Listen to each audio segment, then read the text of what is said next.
jujur saya tuh pribadi bukan tipe orang yang bisa independen banget kayak gitu, karena emang harus ada support system sendiri kayak gitu. Nah ya saya sendiri tuh sorry support system tuh cowok maksudnya? Enggak juga gitu, emang ada support system yang lain kayak gitu, nggak harus ada hubungan pacaran atau apa, enggak kayak gitu. Emang support system tuh kayak siapapun yang di samping saya yang support saya kayak gitu. Nah itu kalau misalnya saya sendiri sih kayak ya nge-holdnya itu dengan cara mungkin menyibukkan diri sendiri kayak gitu. Seperti sekarang.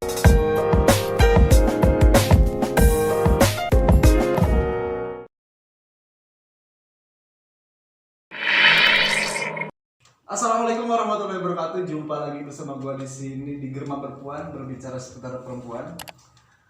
Kali ini kita kedatangan dua orang narasumber yang hebat-hebat ya. Nona-nona muda ini datang dari seberang jauh-jauh hanya untuk Germa Lab. Tepuk tangan. Sebenarnya gak datang sih, kita paksa. Topik kali ini kita akan berbicara lupa. Bersama gua sekarang udah hadir Dinda Farida dan Mariska Febriani. Ya, kita akan berbicara tentang benarkah cowok tidak peka di mata perempuan. Sangat berat sekali topik kali ini. Mari kita bahas. Benar gak sih cowok itu gak peka di mata kalian sebagai perempuan? Mariska, coba gimana?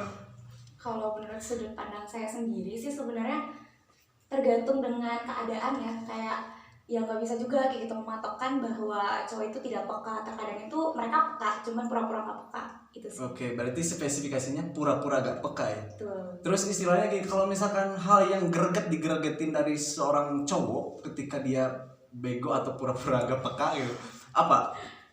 Ya karena cewek itu balik lagi kayak gitu, bahwa kita itu pengen dimengerti. Nah terkadang itu sikap yang seperti itu yang membuat kayak kamu nggak peka nih kayak gitu, jadinya seperti itu sih. Tolak ukur ingin dimengertinya itu dalam hal apa? Tolak ukurnya nih? Nggak ada, kita random aja sih jadi cewek. Jadi kalau misalkan aku lagi ada perhatian lebih ke kamu, itu harus dimengerti gitu, tanpa kita melakukan aksi yang berlebihan, maksudnya memberikan tanda-tanda yang berlebihan gitu. Betul, karena cewek itu terkadang itu ada poin plusnya gitu, karena kadang itu ya hal kecil aja itu mereka permasalahkan. Karena emang kayak misalnya aku sendiri tuh misalnya mandang kamu gitu, mandang kamu itu dalam artian kayak mandang kayak gitu, mandangin terus. Nah dalam artian kayak jadi itu tuh hal kecil, cuman dia pengen dimengerti kayak gitu. Dari hal kecil sekecil itu aja cewek tuh ingin si cowoknya tuh mengerti, peka gitu. Jadi si parameter atau paradigma cowok gak peka itu emang karena cowok gak didominasi rasa aja mungkin kali ya. Beda sama cewek kan, kalau cewek hal kecil aja pengen dimengerti, kalau cowok kan itu hal biasa. Bisa jadi. Seorang teman juga di lingkungan umum juga terjadi gitu. Iya bisa jadi. Bisa jadi gitu. Bisa jadi. Kalau misalkan sudut pandang Dinda gimana? Cowok itu bener gak sih gak peka? Tergantung situasi dan kondisi. Sama. Menurut Dinda pribadi, jangan kayak gitu kan. Menurut Dinda pribadi, kadang cowok tuh kalau lagi peka ya peka. Tapi kalau lagi ceweknya nggak mood, apa bad mood apa-apa gitu, apa-apa yang dilakuin cowok tuh salah gitu. Jadi nganggap cowoknya tuh nggak peka loh. Kita tuh pengennya ini, tapi cowoknya tuh itu gitu. Apakah tindakan cowok yang tidak mengerti kalian gitu ya, sebagai seorang cewek, selalu kalian hukumi tidak peka? Atau misalkan pernah gak sih kalian berpikir, oh kayaknya tanda dari aku kurang nih, oh kayaknya dia lagi gak ngeh deh. Pernah gak sih kayak gitu? Atau dipukul rata gak peka? Pernah mikir kayak gitu. Kadang kita kan misalnya kalau ngasih kode nih sekali, si cowoknya nggak peka kan ya, kita kasih kode lagi nggak peka lagi, kita kasih kode lagi nggak peka lagi, ya udahlah bete, udahlah diamin aja, berarti cowoknya emang nggak peka. Kalau Marisa sendiri, apakah harus mutlak gitu istilahnya? Enggak sih, terkadang itu cewek juga sadar bahwa itu tuh kayak kurang pemaksaan gitu ya. Tapi tuh emang itu tadi cewek tuh random gitu. Karena cewek itu egonya tinggi kali ya. Gak ingin disalahkan atau gak ingin mengakui kesalahan gitu. Benar. Bisa jadi kan di kasus beberapa cowok mungkin ya, sifat gak peka atau mimik yang gak peka itu karena tanda dari kalian sebagai cewek itu kurang sebenarnya. Bisa gitu sih kalau pandangan akang secara pribadi gitu sih. Jadi saya membela kaum cowok di luar sana. Jadi gak semua dari kita tuh gak peka. Justru kita tuh takut salah langkah aja mengartikan ekspresi atau tanda-tanda dari kalian. Gitu sih. Benar. Gini, terus kalau misalkan tanda gini, peka dan apa ya istilahnya, terlalu ilfil, membuat ilfil kan, biasanya kalau misalkan terlalu peka, terlalu perhatian apa jatuhnya membuat ilfil. Ada gak sih batasan dari pandangan seorang cewek ketika cowoknya lagi deketin kalian? Ada gak sih batasan perilaku yang harus yang gak boleh dia lewatin gitu? Kayak misalkan nanyain udah makan belum, udah kamu tidur jangan terlalu malam atau apa gitu, hal-hal yang menjijikan itu gimana sih? Ada gak sih batasan kayak gitu? Kalau saya sendiri ada. Apa misalnya? Karena misalnya karena menurut saya tuh kayak kita itu kalau misalnya belum ada hubungan apa-apa, ada batasan kayak gitu, dalam artian ya memang nggak boleh kayak mengingatkan, tapi itu nggak yang harus memaksa gitu, dalam artian ya misalnya tidur nih, kan tadi contohnya tidur malam kayak gitu, dia memaksa kayak udah kamu tidur gini, itu kan kayak apa ya, kita sebagai cewek itu kadang tuh punya ada momen yang kita nggak harus diceritain ke semua orang kayak gitu, dan di situ yang kayak apaan sih lu, kayak lu tuh belum siapa-siapa gue kayak gitu, kenapaan lu gini belum lagi pacaran gitu, karena kan biasanya step by step tuh ada jadi pendekatan ya kayak batasannya adalah selama kita belum punya hubungan gitu ya. Tapi kalau misalkan udah jelas hubungannya itu diperbolehkan. Enggak juga, dalam artian ada batasan lagi kayak gitu. Cuman maksudnya batasan yang tadi itu udah nggak jadi batas lagi. Bisa jadi seperti itu. Oke. Kalau Dinda sendiri gimana? Kalau Dinda pribadi karena tipe orangnya nggak suka yang bertele-tele gitu ya. Kalau lagi PDKT atau si cowoknya ngedeketin gitu, terus lagi apa? Udah makan belum? Naon sih? Gitu. Terlalu receh gitu, terlalu receh. Apa gitu? Iya nggak sih gitu. Zaman sekarang masih nanya, udah makan belum? Tidur ya, jangan malam-malam. Ya kalau Dinda masih jarang ditanggapi karena emang nggak bikin Dinda nyaman. Dinda hanya menanggapi orang-orang yang bikin Dinda nyaman. Terus kayak orang-orang yang ngebantu progres Dinda gitu loh. Kamu sekarang lagi apa gitu? Lagi ngerjain project apa gimana. Nah, kalau misalnya apa ya, ngebahas tentang progres dari diri kita sendiri atau progres dari dianya, ya Dinda tanggapi gitu. Jadi istilahnya gini, prinsip kalian atau misalkan parameter kalian ya dalam menanggapi cowok itu kan dipengaruhi oleh background kalian gitu ya. Pasti. Kalian kan organisator nih, jadi pasti hal-hal yang kalian geluti mindsetnya udah terpengaruh kan. Jadi hal-hal yang idealis, hal-hal yang mendewasakan, bukan hal receh gitu. Apa besar gak sih pengaruh itu? Pengaruh background kalian selama di organisasi atau sebelum masuk organisasi deh? Ada gak sih perubahan gitu? Mariska gimana tuh? Sangat ya. Kalau menurut saya pribadi kayak gitu, dari saya sebelum organisator menjadi seorang organisator dengan setelah itu beda jauh kayak gitu. Karena memang ketika kamu udah menjadi organisator, benar gitu apa pandangan Dinda tadi gitu, kamu butuh seseorang yang ikut berprogres sama kamu, karena dalam artian kamu dalam organisasi kamu diajarkan untuk selalu berprogres gitu, ada target kayak gini. Jadi memang kalau misalnya cowok-cowok di luar sana itu hanya kayak ya udah pacaran aja dulu gini, kita nggak butuh orang seperti itu, karena memang kita dalam artian orang-orang seperti kalian gitu ya, yang backgroundnya disibukkan oleh kegiatan organisasi gitu. Tapi kan teman-teman di sana juga ada yang pengalaman organisasinya minim, ada yang nggak ada kesempatan buat gabung organisasi, mungkin beda gitu ya perspektifnya. Dina juga gitu kan tadi. Iya. Kalau misalkan kan tadi ada istilah yang ngerti organisasi gitu ya, apakah harus menemukan yang organisator juga gak sih?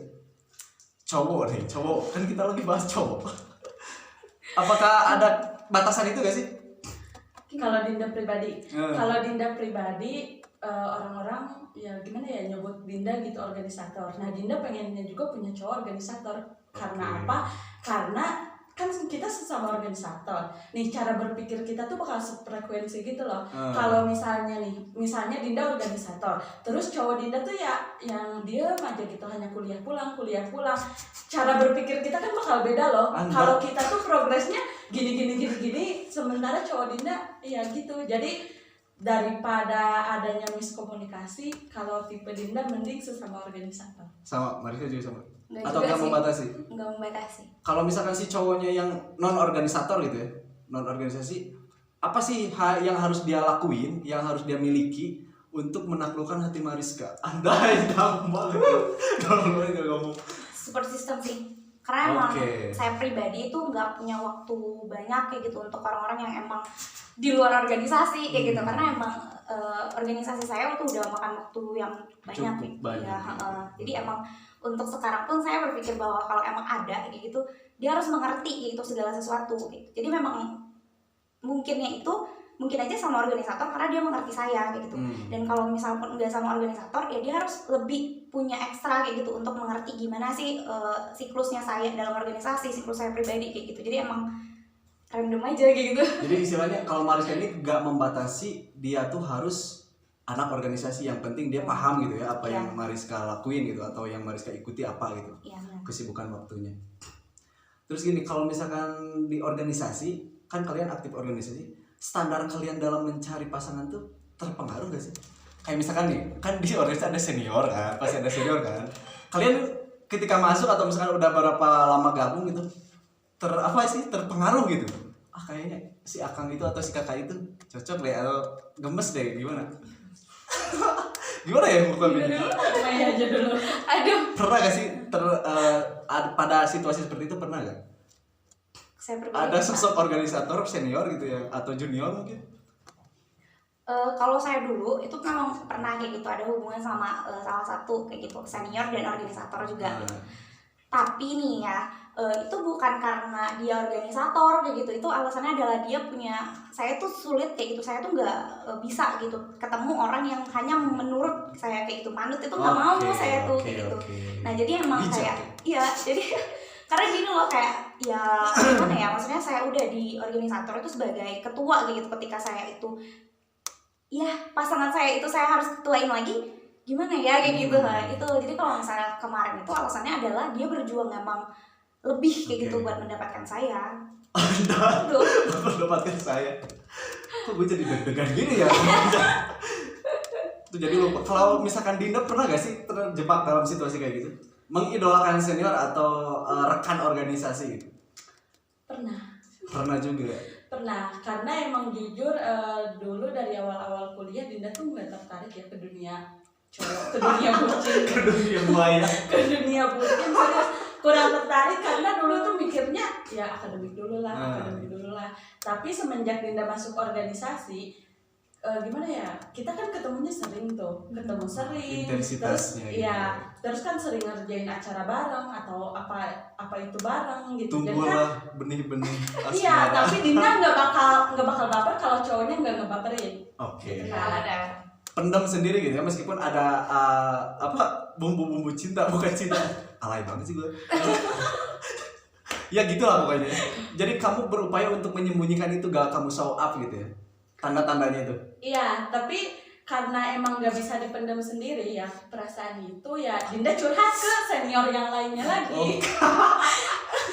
Dinda kan misalnya mengidolakan senior A nih, cuma Dinda tuh nggak bisa masa iya gitu ya, Dinda yang ngungkapin duluan kan. Ya Dinda kan punya senior lain ya, kenapa nggak Dinda sharing dan curhat ke senior yang lain gitu, minta pandangannya, apakah Dinda salah gitu mengidolakan senior yang ini, apakah Dinda gimana gitu. Oke, jadi pilihannya adalah curhat ke orang lain gitu, ke senior yang lebih dipercaya maksudnya. Iya. Karena kan ada ketakutan gini loh di sebagian cewek atau beberapa orang gitu. Kalau kita ngungkapin ke seseorang itu, apalagi udah dekat senior kah atau misalkan teman organisasi, selanjutnya itu akan terjebak dalam situasi yang canggung, benar gak sih? Iya. Kita lebih canggung, atau yang asalnya humble jadi kaku gitu, benar gak? Pernah ngerasain gitu sih? Pernah. Setuju ya? Setuju.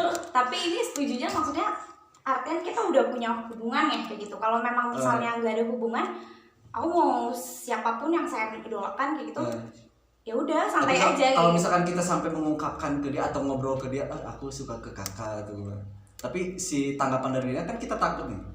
Kita mengutarakan tuh karena kita takut jawabannya kan.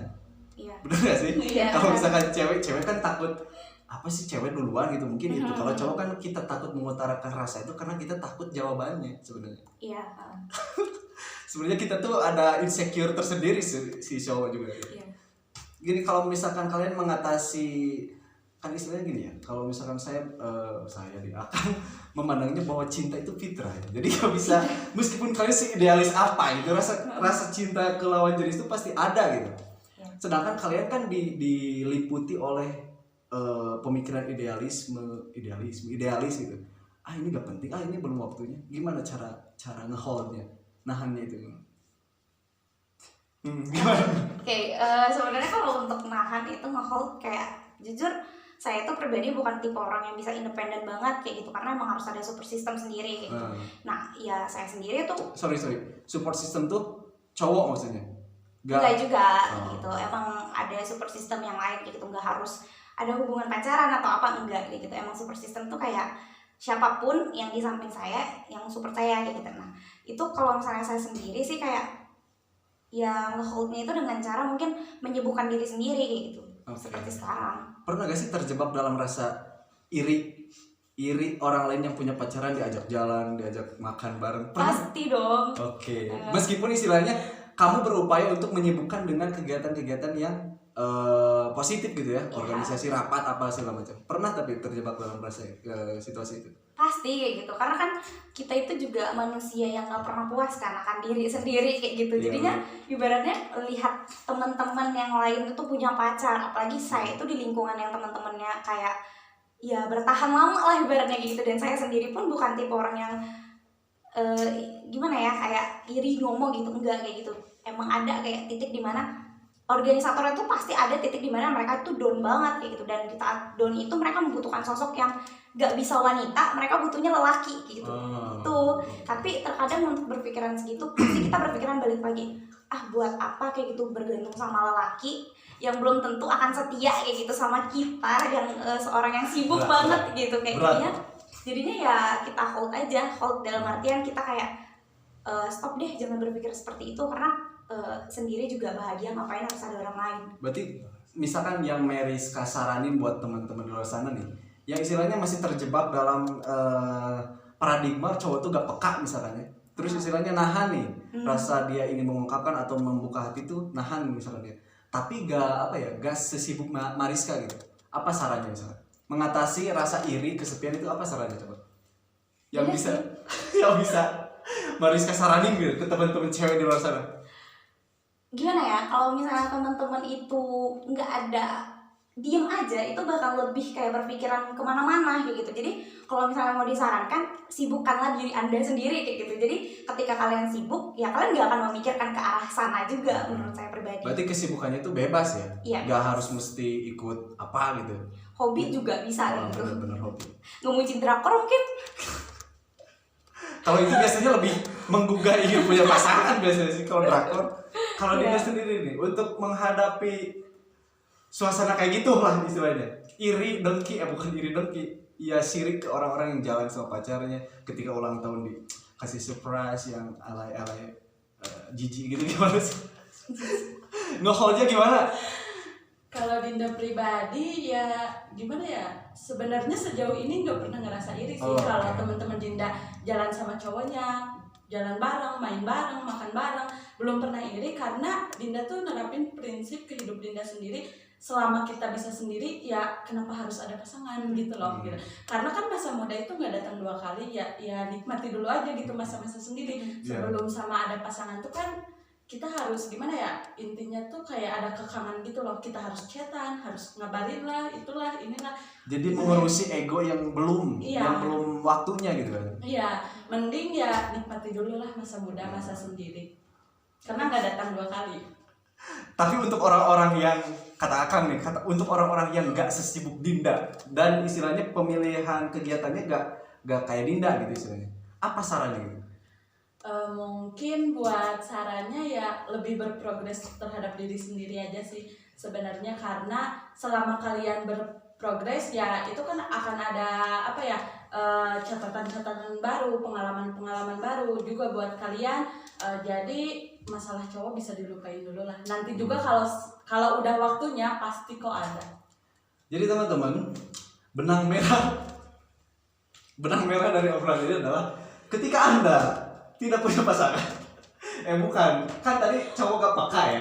Cowok gak peka itu sebenarnya relatif ya, tergantung cowoknya, tergantung mood kitanya juga kan, mood ceweknya maksudnya. Kalau misalkan kita udah ngasih dia kode beberapa dan akhirnya responnya itu aja, ya udah kita nganggapnya cowok itu emang gak peka, benar sih.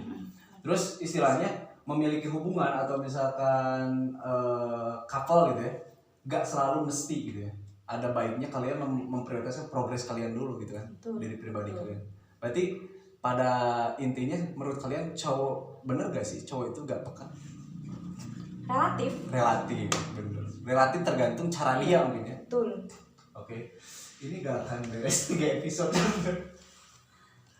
Kalau ngomongin tentang asmara itu mobilitasnya cepat gitu ya. Jadi untuk teman-teman di luar sana, semoga ini menjadi salah satu referensi buat teman-teman di luar sana untuk lebih bijak dalam menyikapi, lebih bijak dalam mengutarakan cowok itu gak peka.